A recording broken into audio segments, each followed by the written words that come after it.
this place, where you grew up, where your memories were made, and where your dreams were born, where your Fridays are spent under the lights, and where Saturdays are made for the water, where small business makes a big impact, and home is always a sight for sore eyes, and where the best things in life are the little things.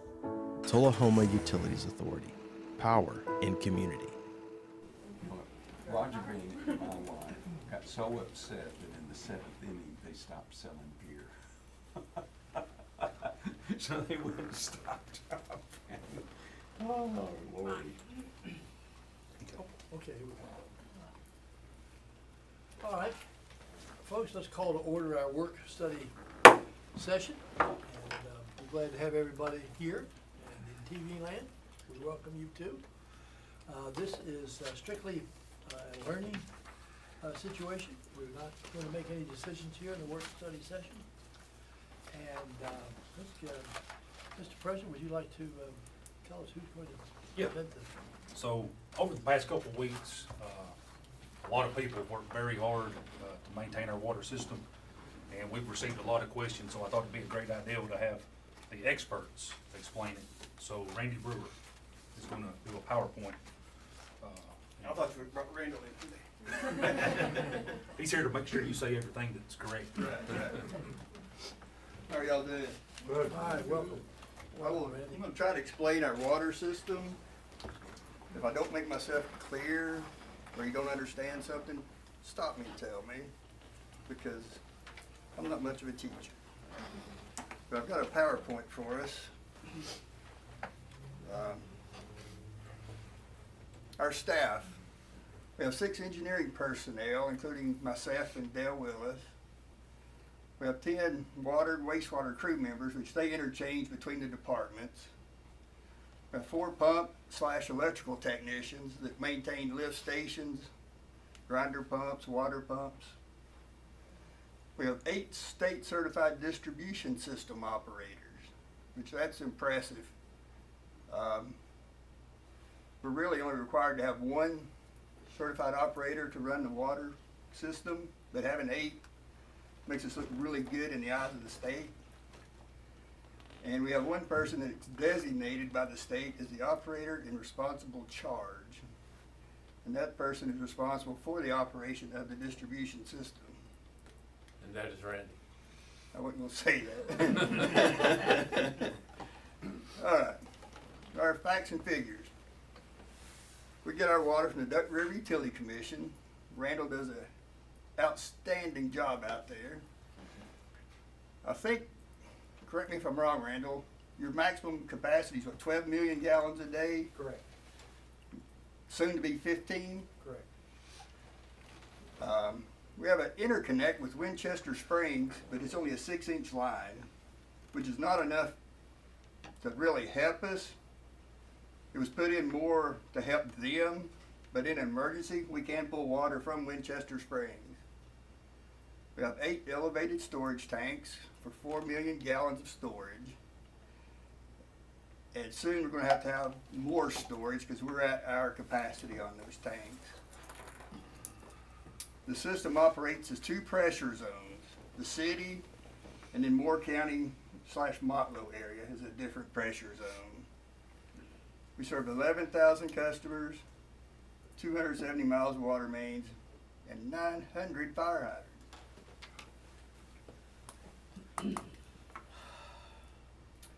We resell water to Chevyville Utilities, Wartrace, and Bell Buckle in Moore County. The town of Wartrace, of course, is our largest customer. 2025, we averaged 638,000 gallons a day to that 1 customer. TDEC, which regulates everything that we do, requires us to have a minimum of 24 hours of storage in our water tanks in case something were to happen. Right now, we have 4 million gallons of storage, like I said. Our daily usage is like 3.6, 3.7 on average.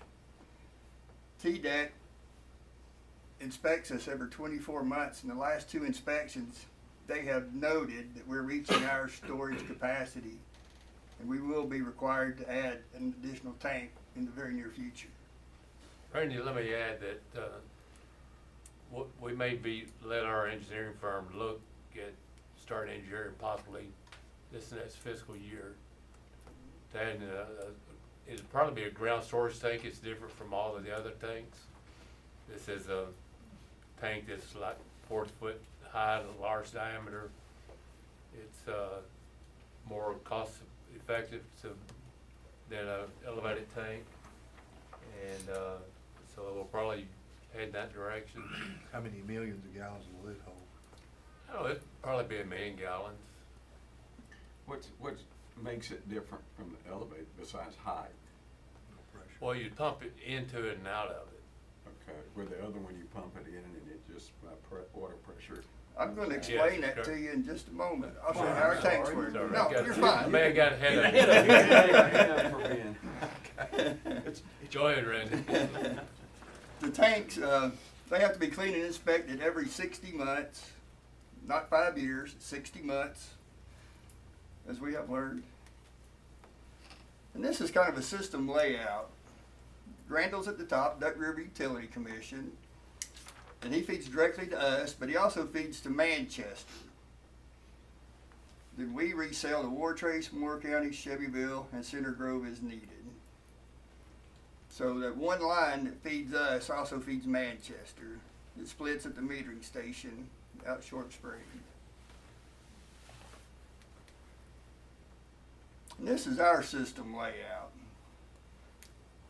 We have, of course, Short Springs is a 2 million gallon tank, and it's our largest. The other 7 tanks combined hold 2 million gallons as well.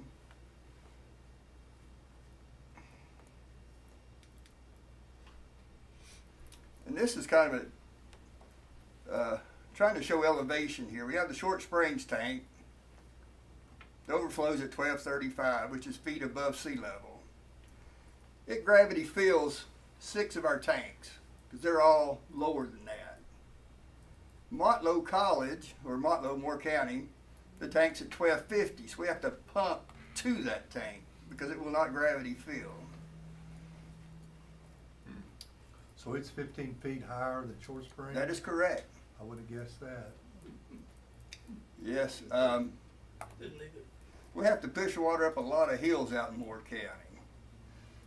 And to kind of give you an example of the extent we've gone to have system pressure, you're seeing a 2 million gallon tank sitting in the air. This was in March of 2002. We raised that Short Springs tank 25 feet to provide 11 more pounds of pressure. It set a world record for the biggest tank ever lifted. Really? Yep. It was pretty impressive to see. Took all the guys, I guess, huh? It took a lot of heavy lifting. Alan was in the middle of that, wasn't he? Had a back brace on. It took 18 50-ton jacks to lift that thing 25 feet. It was impressive to see. I'm glad it's bolted down now. This is our 6 tanks that are fed from Short Springs. They're at a lower elevation. So if we did nothing, they would fill up and never circulate the water. So we have a pump station, a small pump at each tank. And in this diagram, we call them recirculating pumps to keep fresh water in. To fill the tank, from the water main to the left, it goes through that solenoid valve at the bottom. It opens and allows water to fill that tank. And it's all SCADA controlled. And then after we fill the tank, we turn on this pump in the middle, and it physically pumps water from the tank back into the system to overcome the line pressure. Are you with me? Does that make sense? It's backward from what you think it would do. Some of you got a funny look on your face there. I'm just glad it works. So we pump water out of the 6 tanks back into the main. we do this every day. We pump down probably 3 feet of storage every day to keep the water fresh. Because water will go stagnant. And in a fire event or a high usage event, we have a check valve that will open and provide a full fire flow to the main in the event of an emergency. So that's how our 6 out of the 8 tanks function. Randy, these water tanks collect impurities, don't they? And therefore, what happens then when you start pumping this around and there's impurities in it? They don't collect impurities per se. They get a little rust or settlement maybe from the lines. That's why we do annual hydrant flushing, to keep everything cleaned out of our system. And when we do the 60-month maintenance, we clean them out. We do inspections, then we clean them out. They literally will vacuum out the tanks when we do the inspection. Yeah, we do underwater inspections now, and they actually vacuum like you would a pool. Well, You clean all the sediment out. That's how you clean the tanks. Hmm? When you go underwater, who volunteers to do that? We hire that out. Yeah, we have a contractor. I'm gonna say, who's your scuba? Motlow, it's simple. It just pumps just like what you think it would from the main to the tank and feeds Moore County. Does it doesn't supply anything back towards town, does it? It goes all It's a- south and west? It supplies your neighborhood. It supplies everything in Moore County. It goes across the airport. It supplies High Point. What's the new subdivision? Legacy Legacy. Preserve, Yeah, it supplies Acro- Legacy it Preserve. crosses, there's 10-inch water line crossing the airport. And this is the event we just had, the 25th of January to February the 10th. I went back and looked at all the numbers, and on average, Randall pumps 3.6 million gallons of water to our system each day. During that event, from the 25th to the 10th, he pumped 3.8 million gallons on average per day to us, which is, 200,000 more gallons per day. The max daily we hit was February 2nd, was 4.4 million gallons in one day. During that time, it was 27 degrees for an average low.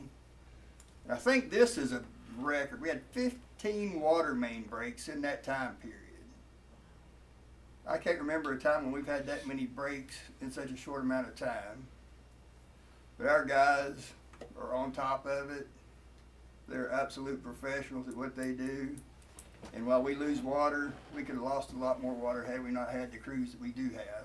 Were they concentrated in a particular area? Patty, you wouldn't believe some of the stuff we've seen. I've never seen this before in my life. One day, February 2nd, we had 4 main breaks within 1 block of the same street.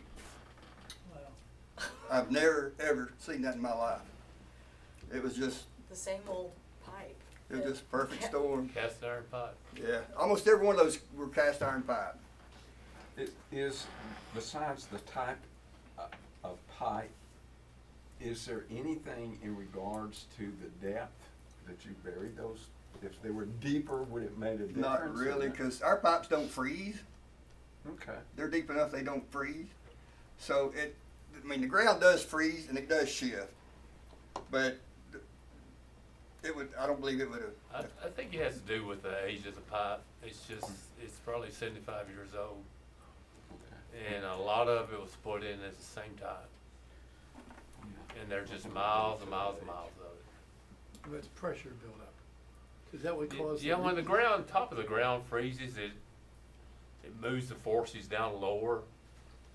And of course, the pipe gets colder and the thermal expansion and contraction on the pipe, it's just a lot of different factors. Is this something we're gonna continue to be subject to in maybe certain parts of town, apparently? And We track every main break. I've got it on our mapping system, I got every main break we've ever had in the last 25 years, so we can visually tell where the problem areas are. Unfortunately, We just don't always have the money to replace, you know, those old mains. Think about a break on a cast iron main is usually pretty easy to fix. They usually crack around, put a repair sleeve on it, and you know. Are the repair sleeves different from the cast iron? They're rubber, aren't Are they plastic or? They're stainless steel wraparounds. Yeah, there's Okay, wraparounds. so it's a different material. Yes. Does that help?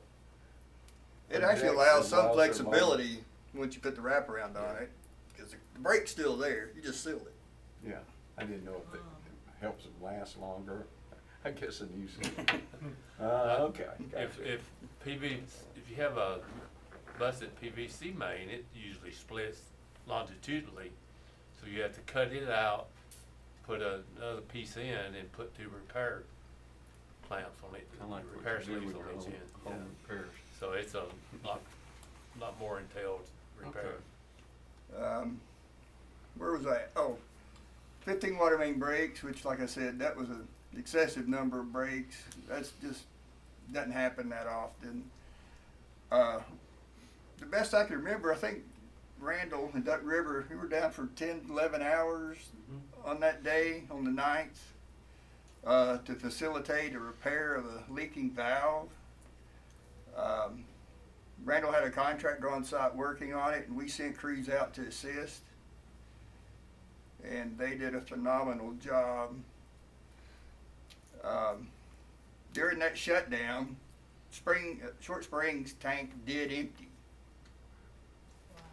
So we lost 2 million gallons of water there.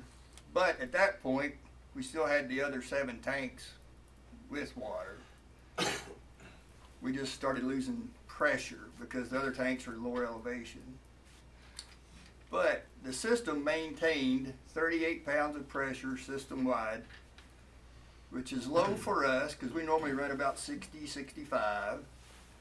But we were above the state required 20-pound minimum, so that kept us out of trouble with the state, which that was huge that the system held. We didn't get a single call that night on low water pressure. It was phenomenal. And the system came back to normal. Tanks are all full. Randall's sending us plenty of water as of the 16th.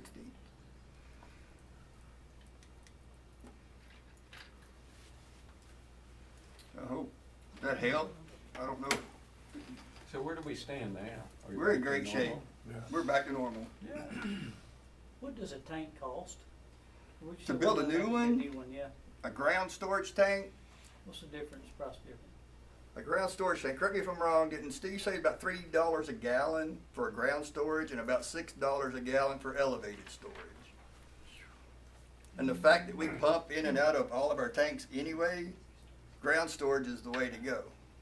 Where would you put it? Is that an engineering decision or is it something you've already had in your mind? Well, I've got a location in mind, but we would refer to our engineering firm to do a water model analysis. Make the north end of town. Yeah, I would think so. That's area growing.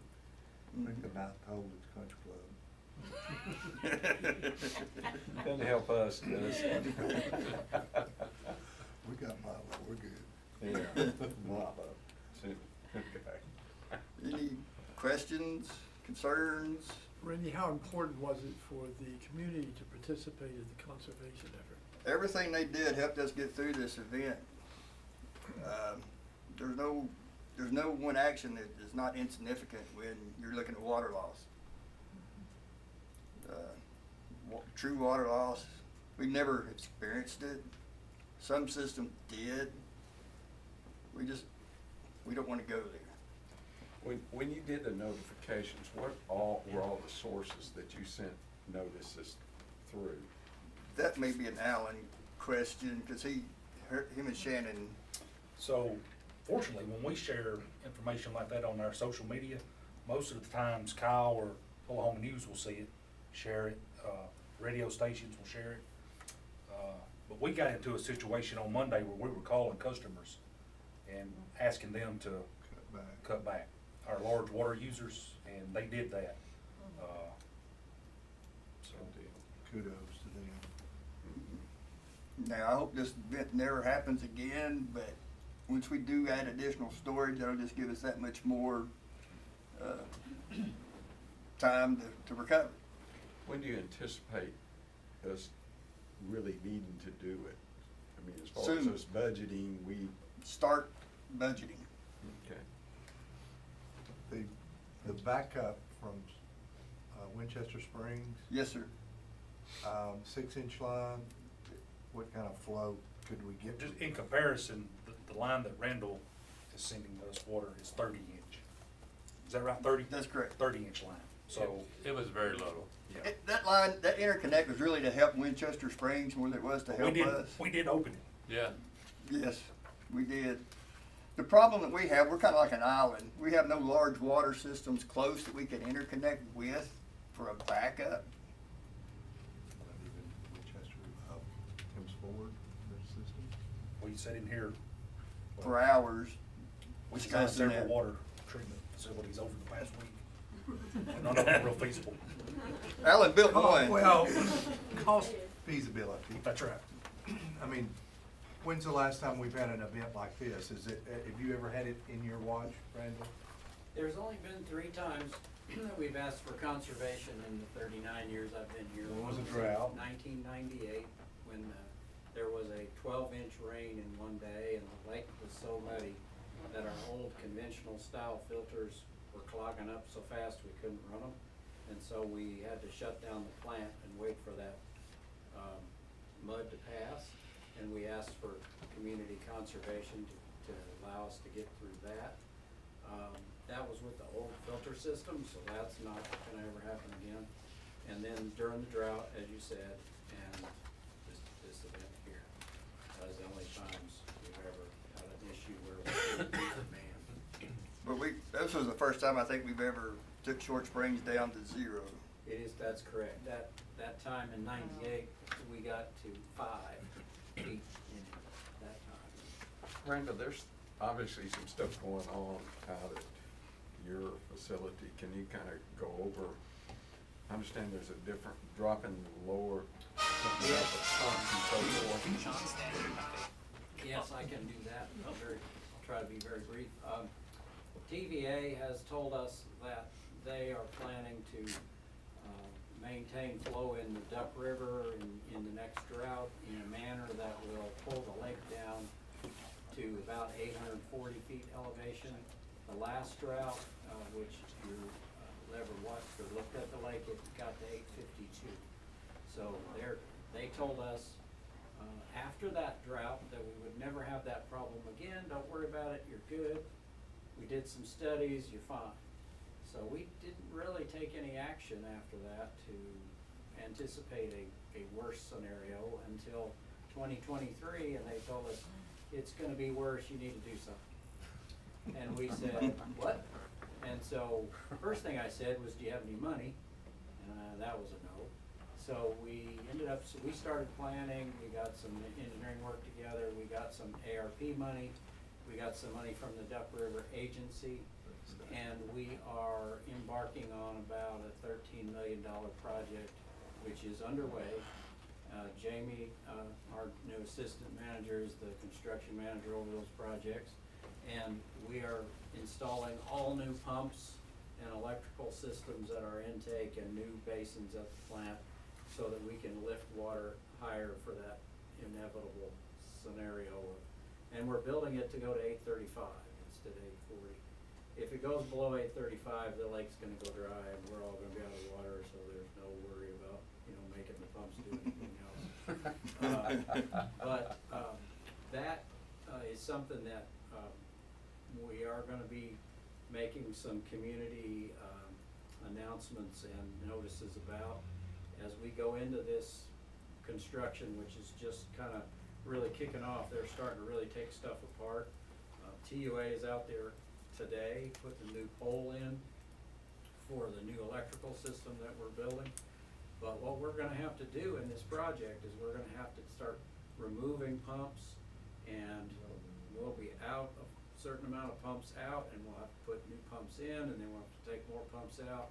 We're gonna have to take our systems offline to switch over electrical gear and reconnect our generator.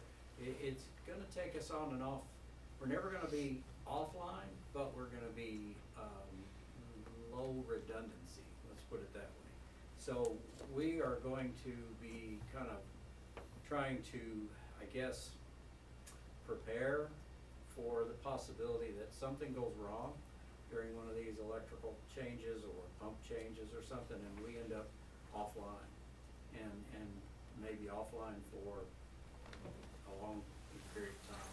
And I think we've learned from this incident that we just need to get some better communications. You know, TUA did a fantastic job, others did not. And so we didn't get the conservation we were looking for, you know? And if we have this, a future incident where, you know, where the contractor has a problem and we're out of production for overnight or even, or a day, you know, it could happen. And we're hoping it doesn't happen, but it could. And if we can't get the word out and get people to actually take it seriously and not say, stick it, I'm paying for that water, I can use as much as I want. You know, I mean, people were literally coming back on social media with the messages you wouldn't believe about, I'll use all the water I want, I'm paying for it. You raise the price, I can just use as much as I want, nothing cut back. The lines at the car washes were out in the streets, you know, and we're going, really? I mean, we've been asking for conservation for 3 days and you need to wash your car? And seriously, people just, there were a lot of people that were, you know, helpful, and they did a nice job, and we appreciate it. TUA, that's why I'm here tonight, to thank you, TUA, for your help. And I could just say that now. Thank you so much, because we could not have done that repair without your help. I mean, we could not have done it. The contractor was struggling, and we said, we need some more help, we need some professionals. You guys showed up in mass. If you hadn't come, we would have ran out of water. That's not an exaggeration at all. The whole community, Manchester and Tullahoma, would be completely out of water if you guys hadn't showed up and helped. And then Shannon shows up with pizza. This is like a win-win. And I got to watch some of what they were doing, so. We couldn't even imagine we'd get that kind of response from you. So, I'm here today just to say thank you 1,000 times, because, you know, we have had a fantastic relationship. You know, basically Tullahoma owns us, same as they do you, I suppose. And our mission is to do nothing but support and serve you. So that's our purpose. But at the same time, you know, you don't always get that kind of cooperation, you know, intergovernmental or interagency or intercommunity, and we've experienced other types of non-cooperation in our existence as well. So I'm here just to say thank you, because it was nothing but assistive, nothing but what do you need, and we couldn't have done it without you. So your people were fantastic, and they really worked hard too. I mean, I'm not talking about, you know, 6 guys standing around with a shovel like you see on the video. I'm talking about guys working in a box this size of, you know, 8-foot cube. I don't know, did you show them any pictures? Yeah, No, wow. I mean, those guys are down in an 8-foot cube, banging into each other trying to fix this in the middle of the night practically. And it was raining, it was cold, and I can't even express how much we appreciate it. So I'm not gonna go on and on, but when we get done with the projects that we are doing, there's 3 construction projects going on. When we get done, as Randy said, our capacity will be 15 million instead of 12.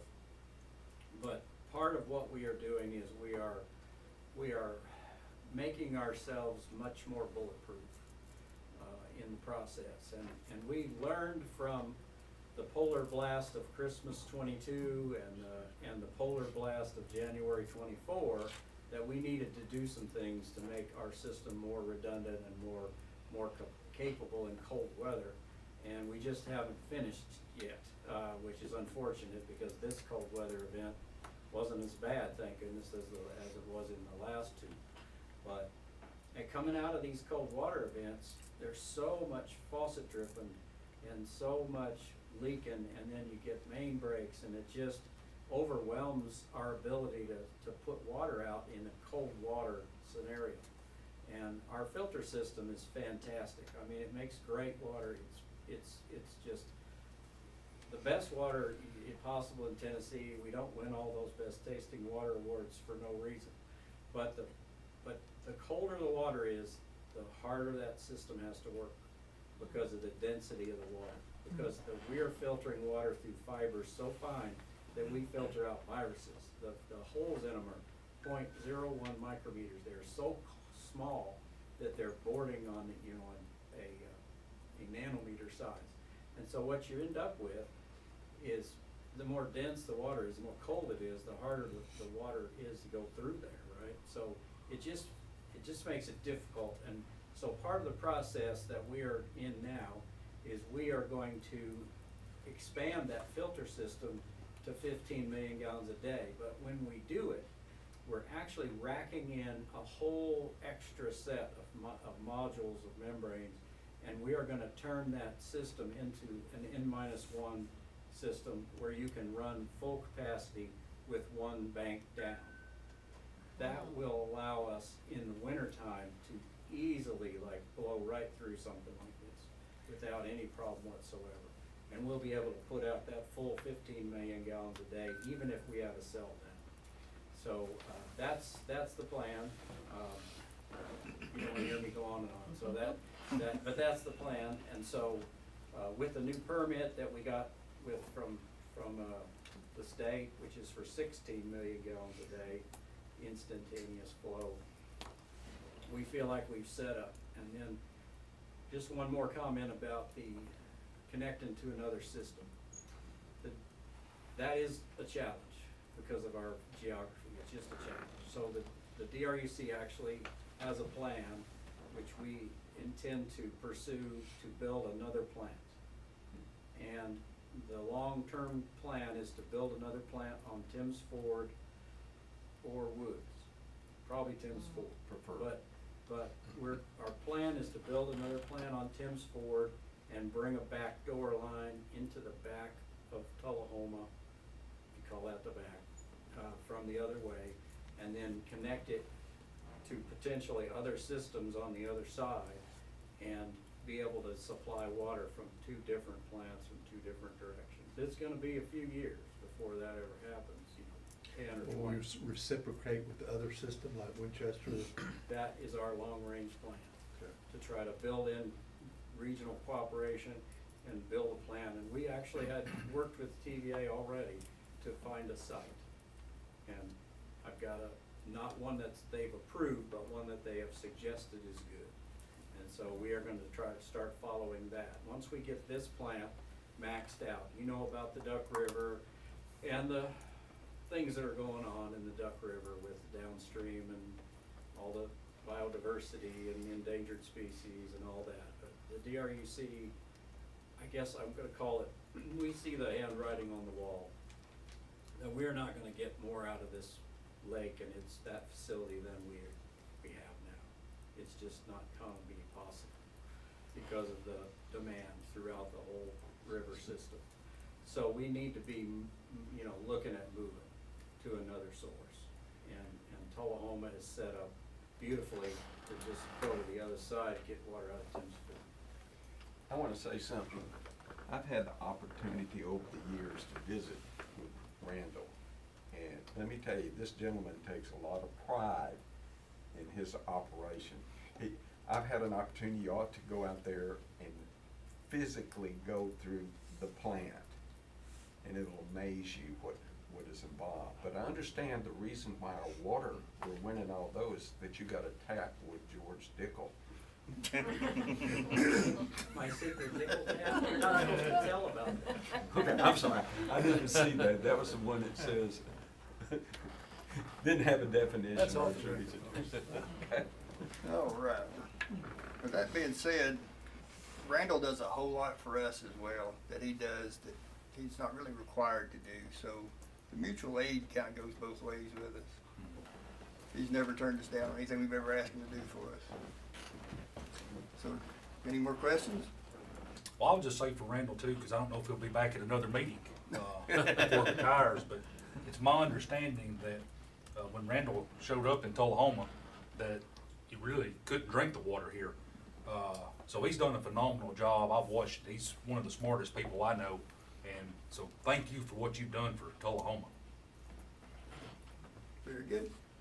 Randy, good job. You're pretty doggone good teachers, you know that? Not really, not really. And Randall Breaker, thank you for being here, and your associate there, Jamie Sane, appreciate you being here. We supply a lot to Moore County. All right, I guess we're ready to go on. huh? We're taking it. I'd like to call the regular board meeting together. And, let's see, first activity is to approve the agenda. Can I have a motion? So moved. All right, we have a motion. How about a second? Second. All right, we've got a second. Any discussion or corrections? All those in favor say aye. Aye. Opposed? Okay, passes. Next item on the agenda is to approve the previous meeting minutes from the January meeting. Do I have a motion? So All right, Second. so move, second. Second. Ms. Jean, second. All right, any discussion or corrections?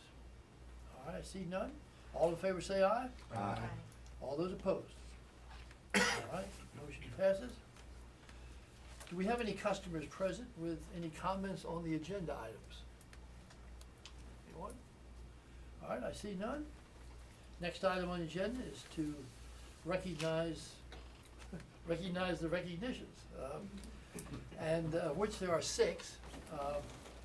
5, the first 5 came from various entities around the community, and we're very grateful for them taking the time to thank the TUA Roundup program for the donation, and those who sent letters to us were the Tullahoma Daycare Center, the Hospice of Highland Rim Foundation, the THS Project Graduation, the Shepherd's House, and also the Salvation Army.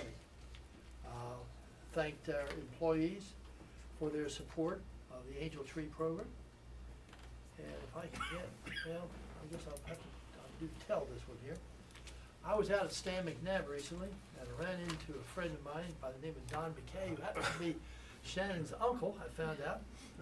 And Don just wanted to thank TUA, and in particular David Myers, for coming out under very cold conditions, sub-freezing temperatures, to fix a TV-related issue. And he said he couldn't have been nicer, couldn't have been more efficient. And 30 minutes after he came, he checked to see if it still was working. So, David Myers, thank you for representing TUA in such a positive way. Next will be committee reports. Policy Committee, Mr. Toma. We don't have any report. All right, no reports there. Rate Committee with Dr. Blanks. Yeah, we had, Patty and I met along with Alan back in the last couple of weeks, looking at some possible scenarios for rate increases in the future. So, and we're still working on that. So, be prepared for that probably the next few months. Okay. Is that accurate? All right, thank you, Dr. Blanks. Ms. Dean, how about the President's Evaluation Committee? Anything going there? So, we're in the process of collecting evaluations, and the evaluation committee, President Evaluation Committee will meet March 24th at 9 a.m. And we'll work on finalizing that at that point. All right. Thank you, Ms. Dean. Okay, now it's time for departmental reports. President Potter, would you get that rolling? Making me go first.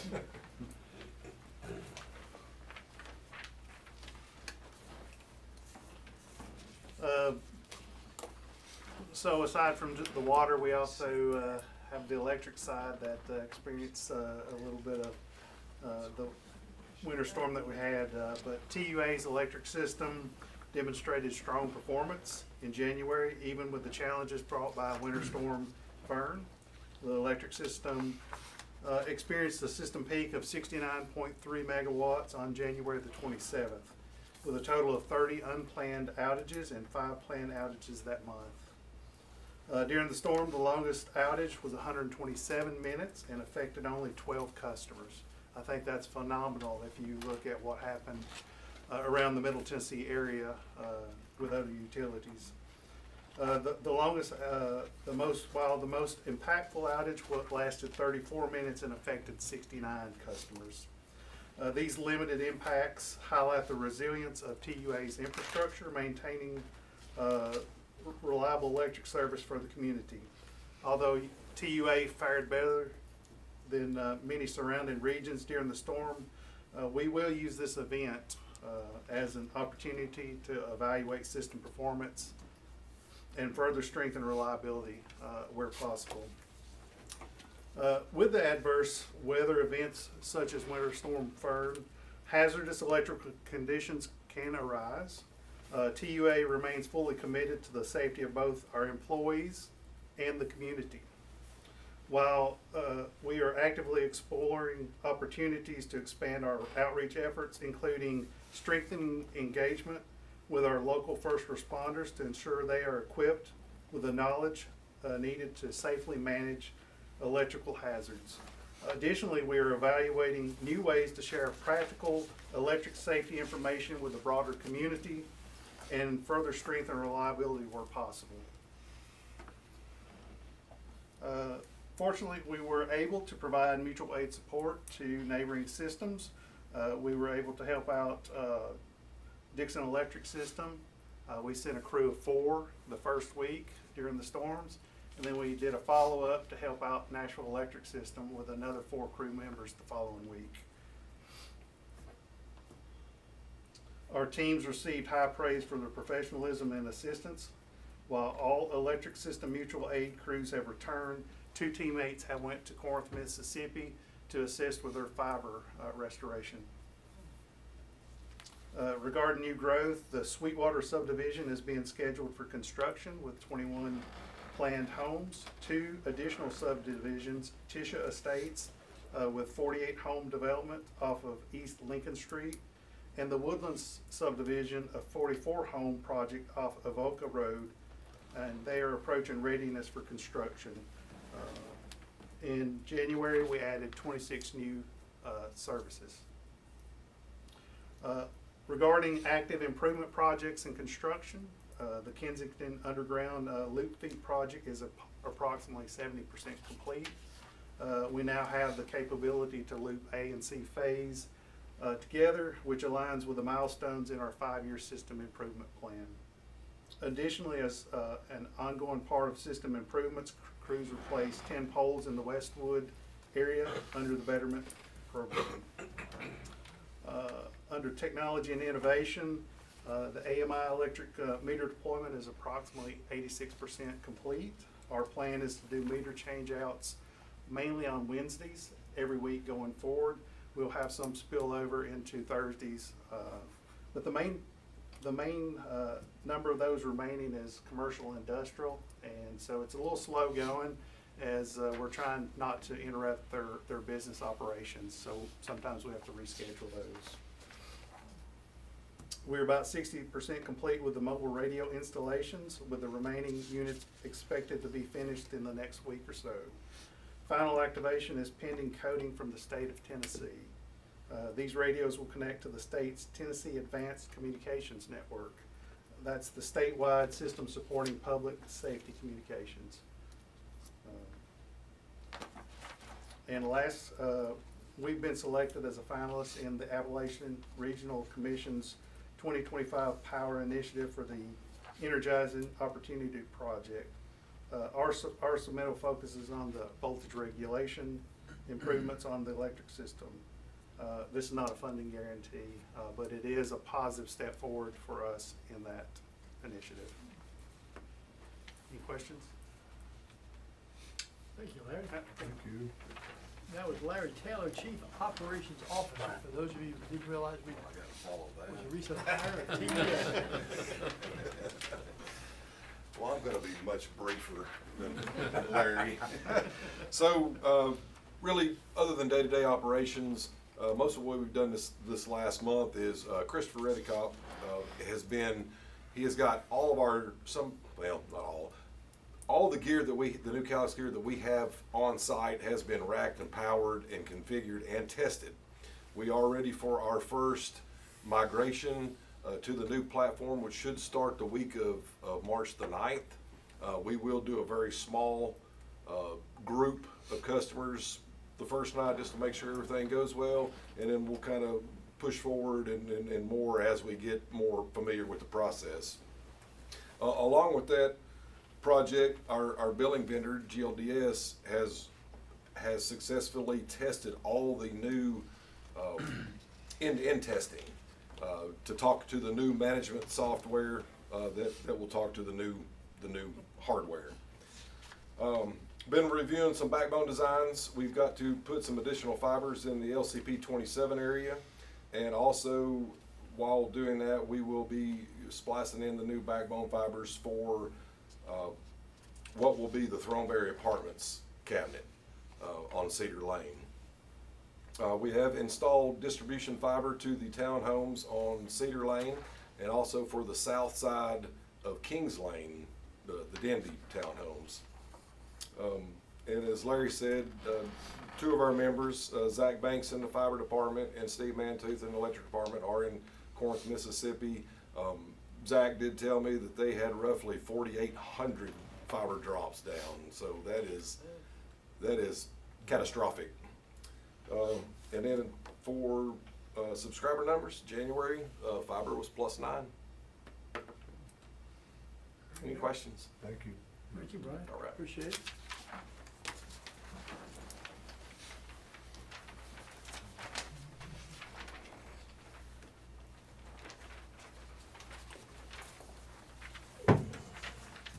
I'd like to start by mentioning Jeff Tullahoma retirement party is tomorrow. Jeff is retiring after almost 37 and a half years with TUA. J.C. Davis will take his place as supervisor of the wastewater treatment plant. Jeff will certainly be missed. J.C. Davis is more than capable as being Jeff's replacement. But I've worked with Jeff my entire time here, and I'll certainly miss him. Talk a little bit about the water situation again. You know, it was nearly a disaster, but I think it's really a win. Our guys worked very hard for about 10 hours to make the repair, and you know, they did a great job. At the same time, our customers showed up by conserving waters, and some of our largest water customers voluntarily cut back on their usage. JSP and Ventec, I called them, and they were happy to cut back and just put their production just to other people, and not just to quit working. So we really appreciated that. We were able to get a little bit of water from our existing connection with Cedar Grove. It didn't help a whole lot, but they were willing to help us, and so it took the whole community for us to get through it. And I'm proud of how everybody responded, and I'm very thankful it's behind us.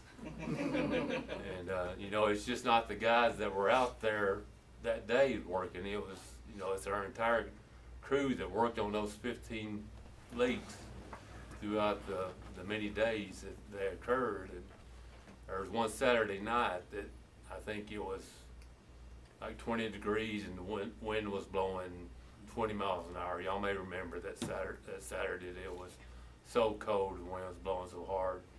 Our crews were out from Saturday night at 8 p.m. to Sunday morning at 8 till 8 a.m.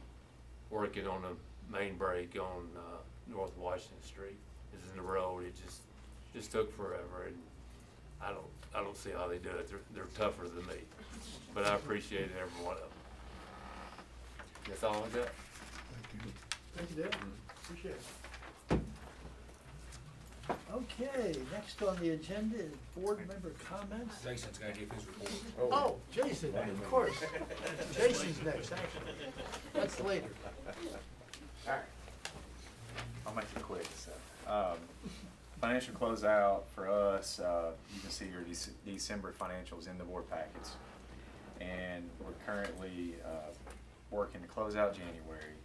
We went through four full months in the new software and everything seems to be going smoothly. Like I say, every month, there's little things we're finding that, we're having to adjust how we do things, but overall it's been really well. The AMI project, Larry gave the actual percentage deployment, but we're at the point, like you mentioned, where it's the commercial accounts we're looking at now. So our engineering department's working with us and billing to make sure that we pull the meters at the right time for billing, but also for the customer. So we're working hand in hand with that, which is great. And then our meter department is working with us also on our water meters. We've had water meters that the registers we can't replace, so we have to manually read them. So we've been working with them to help keep that on track so billing stays on time. And also Mueller is working on a new MDM for us so we can scan some of these meters in, so where they will read through the system that we have set up. NISC, I went today to a TVA users meeting and we had 190 attendees there. Wow.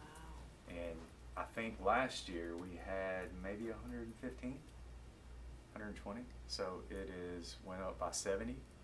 And the first year I went, I think there was maybe 40 or 50.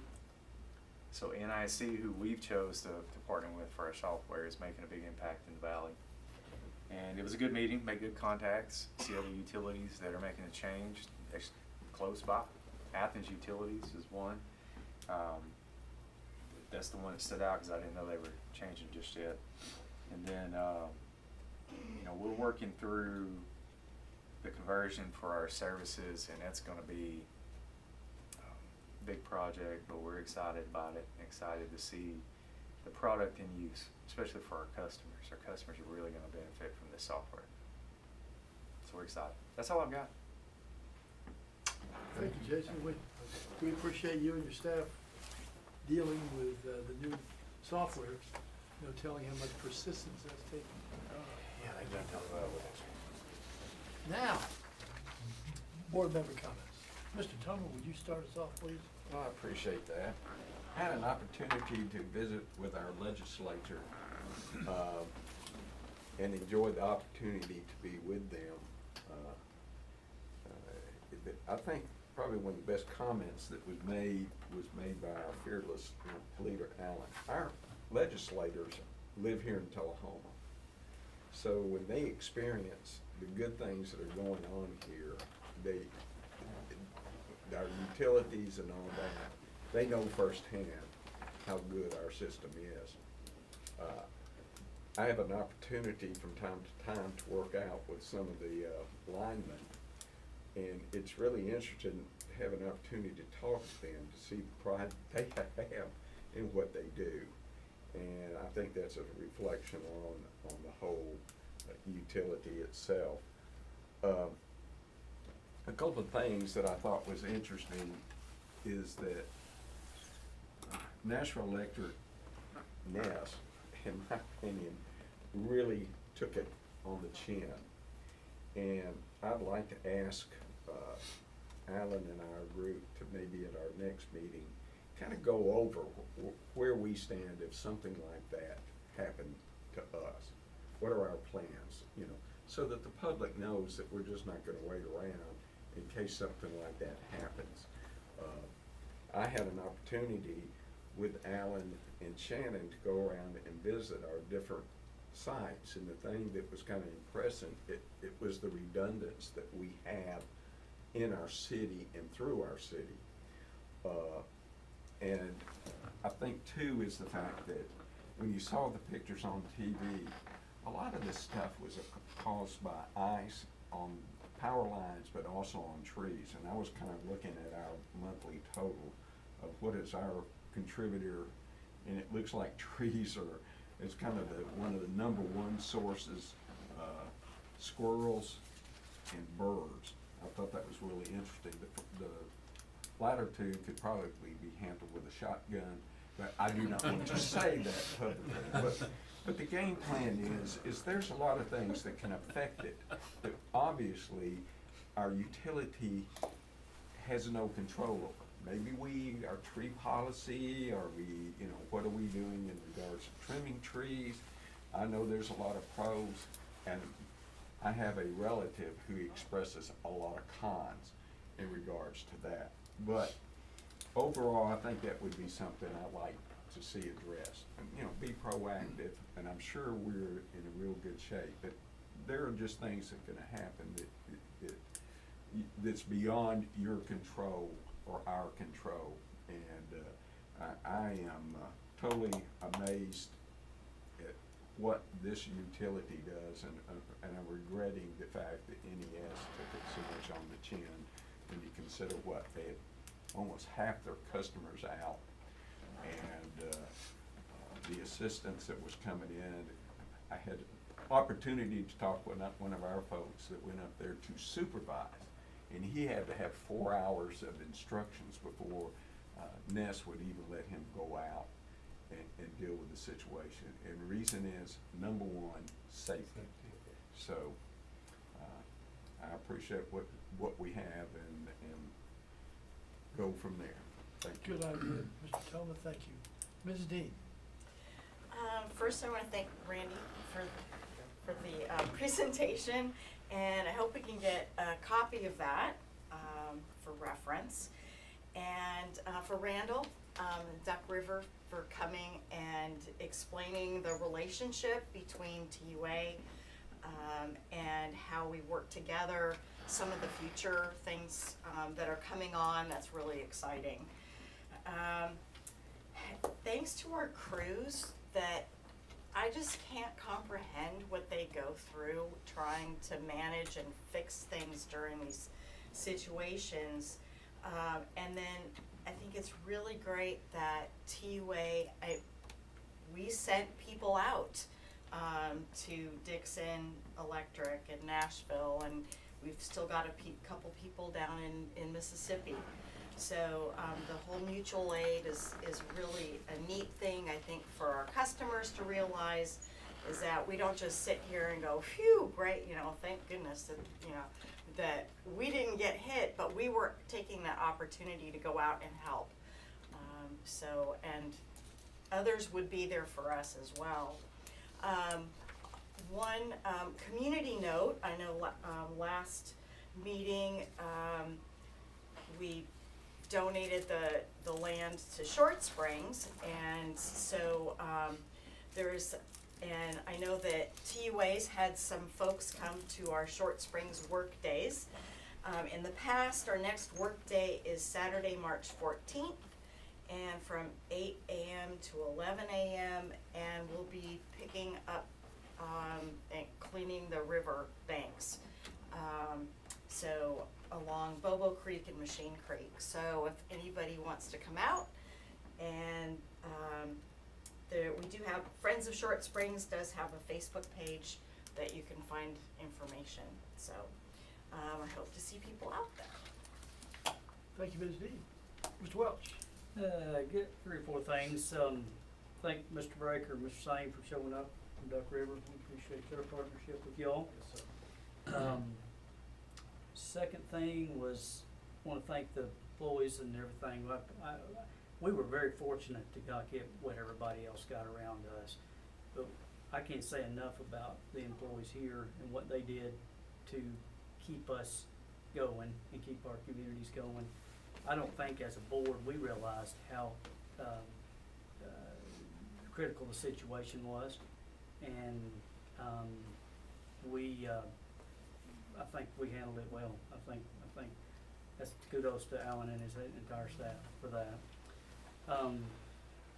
Third thing, Alan and I met early to mid-January with some city officials, city directors, and to discuss better communication with the developments that are coming to town.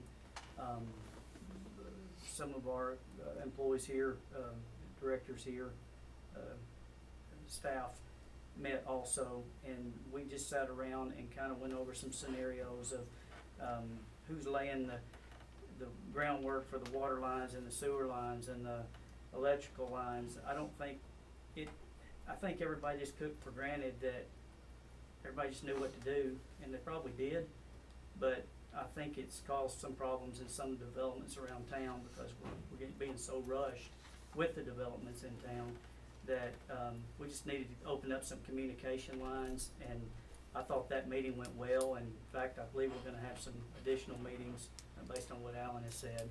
I appreciate not just our partnership here with our employees, but our partnership with the city directors. It was a pretty big deal.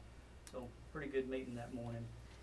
Two things that I would like to put on the agenda in the future is the AI data centers that they're talking about at the base.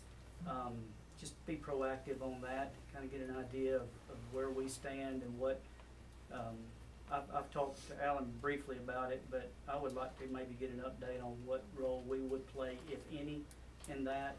And maybe in the next month or two, try to get that on our agenda. And also the tree cutting thing, I'd already had that down also. I think that played a huge role, and I don't know what we budget for that, but I think we probably need to be thinking about budgeting a little additional monies there in the future to help, so we don't have a problem like they did. Because we know we're gonna have another ice storm, it's just a matter of when it's gonna happen. That's it. Thank you, Darryl, for your Thank you. suggestions. Thank Appreciate you. it. Dr. Williams. Thank you. Since I'm on the tail end, everybody stole my thunder. I would like to thank our crews that, help out mutual aid and Dixon, and also the crew that went to NES, and also Corinth, Mississippi, they're still there. Mutual aid is mutual. In 1998, when we had the ice storm here, we had a lot of people that came in and helped us. When we had the tornado, when was that, 2016? I know we had people that came in and helped us. So, they scratch our backs and we scratch theirs. We were super duper lucky to not have bad weather. I mean, if you drove north and west, you could tell where it changed. So Nashville got pounded. I spoke to our president multiple times about, scenarios and different things. That could have been us, So NES handled it, I guess, the best that they could have. You never can totally prepare for that kind of disaster. I mean, they preach it was coming, it was coming, it was coming, and you think you're pretty much ready, but Nashville has a lot of trees. So, I mean, they could have spent double on their tree trimming budget, and it still probably would not have made that big a difference. Because they don't, I think most of our new neighborhoods now, utilities are underground. But there's still a lot of utilities in this town that are not. So we were blessed that we didn't get pounded. So, and I just, every time I watch the news and they were just vilifying these other utilities that, it's tough. In '98, I was without power a week, and by the end of the week, it was distraught and wanting to put on sackcloth and ashes. It was horrible. So I feel for those people in Nashville that were out for 2 weeks. But, they were doing the best they could. They were bringing people on. I think at the end, they had 1,000 guys there working. 1,800, a bunch. So, it's tough.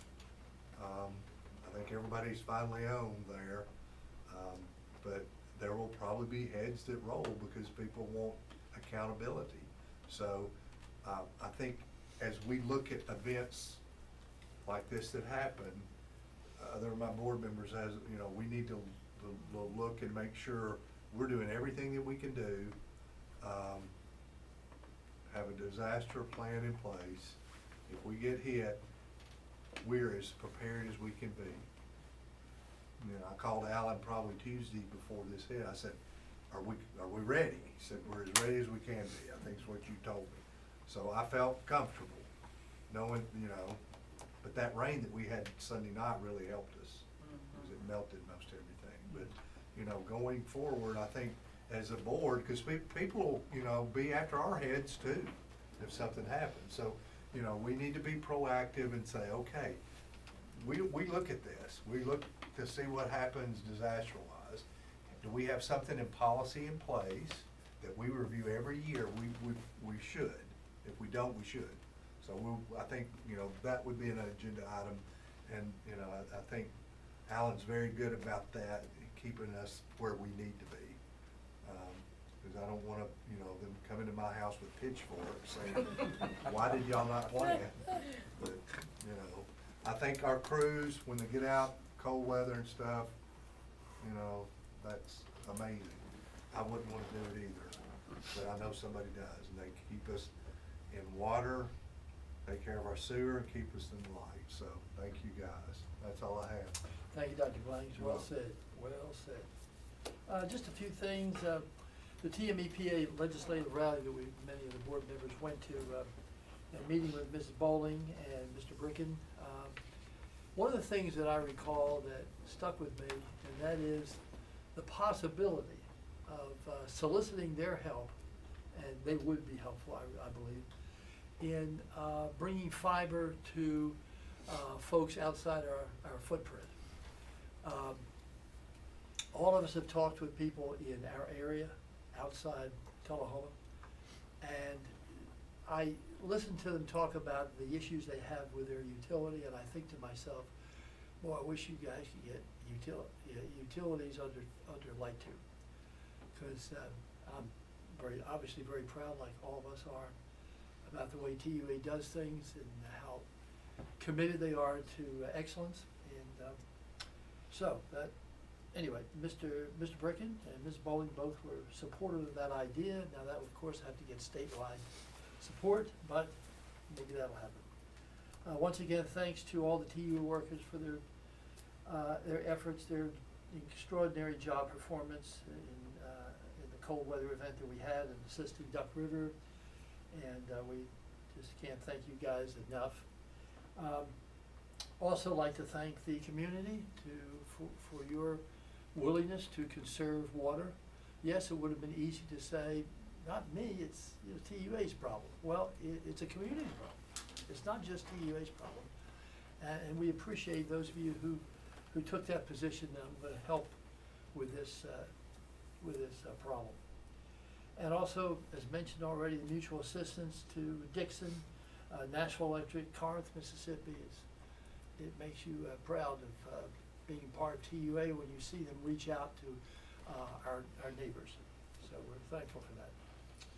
Okay, any customer comments still? Anybody still? Okay. Mr. Palmer, any comments from you? Yeah, I have a few things. TBA has a quorum now. They had their first board meeting last Wednesday, after our legislative rally, so I wasn't unable to attend. Jeff Tutterow, retirement luncheon tomorrow, and, you know, really huge shout out to Jeff on preparing someone to be ready for his position upon his retirement. You know, so we're able to promote from within for that position, and I think that's largely due to Jeff preparing his team up. We'll have a work session on, you know, tree trimming, storm preparedness, AI. But in 2016, we got hit hard, probably the hardest since the ice storm, which I was not a part of. And we learned a lot in 2016. We immediately after that, you know, started putting plans and better preparing. So obviously we'll look again, but I don't want you guys and gals worried because we stay prepared. And I want to put into perspective what NES done is because in 2016 we had probably 2,000 customers out at our highest point, and it took us 7 days to restore power. 7 days to restore power to everywhere in Tullahoma with 2,000 customers. NES restored power to 230,000 customers in 11 days. Okay, that's nothing shy of phenomenal. Yeah, the media is on them. but it's inaccurate information, and they did a heck of a job, restoring power to Nashville. You know, in 16, we had basically one area of town hit. They're basically the entirety of their system was devastated. So, just to put that in perspective, and that's all I have. Thank you. Thank you. Anybody else? Any comments? Anybody? Randall Breaker, Jamie, thank you all for coming. Thank you. Appreciate so much your input. Randy Brewer, great job. Thank you. And I think that's about it. Let's just wrap it up. Good night, everybody. Good night.